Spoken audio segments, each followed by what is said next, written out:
Hi everybody, it's Meg from Books Off the Beaten Path, and it's time for another early morning book review. And it's a rainy morning here in Okie Dokie, and yes, I did get a haircut. Not sure if I'm liking it or not yet, but we'll see. Okay, on to the book. I read Jane Blackmore's Hawkridge, and I got taken in by the cover and the blurb on the back. This was not a gothic. I wanted it to be a gothic. It does take place on the moors, but it's modern day, which, yeah, I wouldn't say always gothics are modern day or not modern day or anything like that, but this one was a little too modern day for me. And the modern day was, she was writing it in present, as when it was copyright, 1976. And so you had that 1976 feel about it and everything like that. But basically, it's a family drama. So what we have in it is we have Emma. And we start out with Emma, and she is mourning the loss of her father, the violent loss of her father. And we think we're going to find out what that violent loss was. Never. We never find out. They just... that one storyline just goes by the wayside. So we never find out what that is. But she meets these two brothers, Alexander and Ulysses, which of course are, Greek. Are they Greek? Ulysses, I think, was Greek, but Alexander was, I don't know, somebody tell me what Alexander was, but I don't think he was a Greek. But anyway. Powerful rulers. They're named after powerful rulers. And so they have this, Alexander is married to Deirdre. And Deirdre is nuttier than a fruitcake. She is beautiful, she's gorgeous, but she's crazy as a loon. And they lost a child. They lost a child. They lost a little girl to crib death. But there are vicious rumors going around this little town on the moor that Alexander actually killed the child. And then there's rumors going around that Deirdre actually killed the child, but inadvertently because she's nuttier than a fruitcake. But anyway, point is the child is dead, and it's left a hole in everyone's life, and everyone's devastated by it, as you would be. Let me move up a little here. Take a sip of my coffee.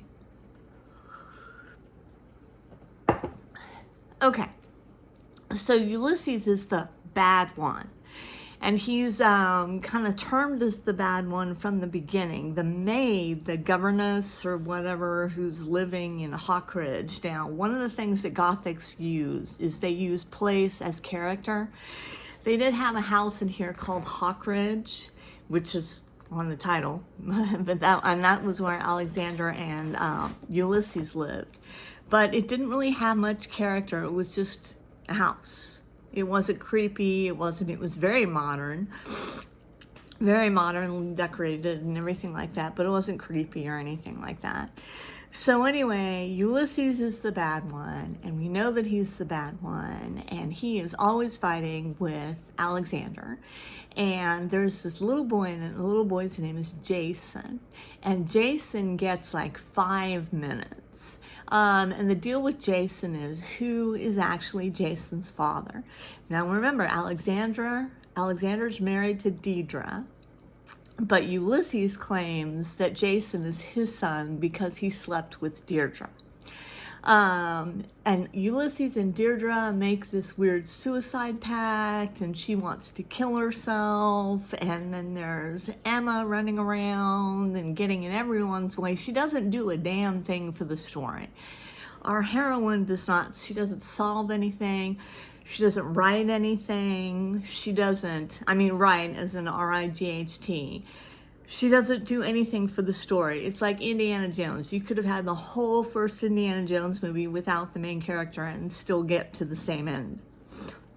She doesn't do anything to contribute to it. But they do have this one character in here who is my all-time favorite Gothic, well, non-Gothic, trick Gothic, we'll call it trick Gothic character, and that is the aunt, Emma's aunt. And Emma's aunt is in her 70s, and Emma has come to live with her because her father has met this violent death that we never find out about. And so Emma's aunt is a sculptress. Like, she sculpts things in marble and stuff like that. She's an artist and everything.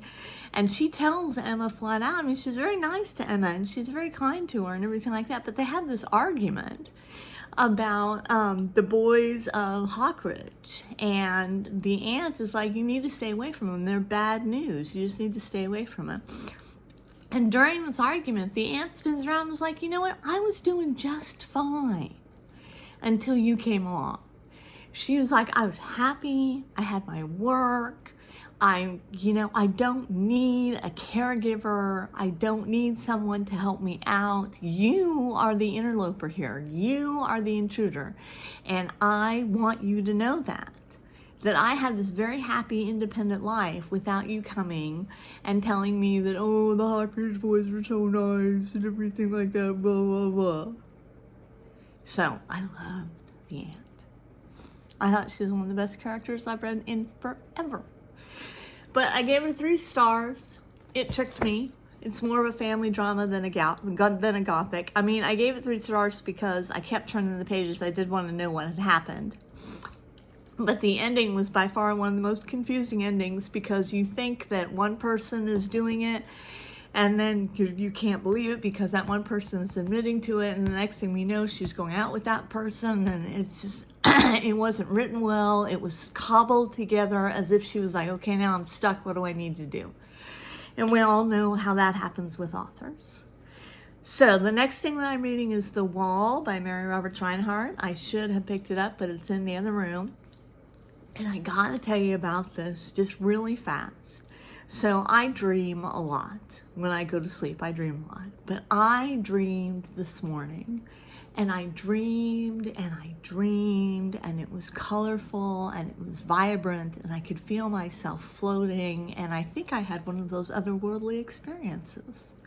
And I want to record this in case anything weird happens in the next few days. But it was so colorful and so tactile and so real, and I knew I was dreaming and I couldn't get out of it, and I was like jumping out of windows and flying over things, and bracelets were beautiful purple, and there were people there that were friendly and nice and everything like that. So if anything weird happens to me, we have it on record that I had maybe some kind of weird dream that probably means nothing.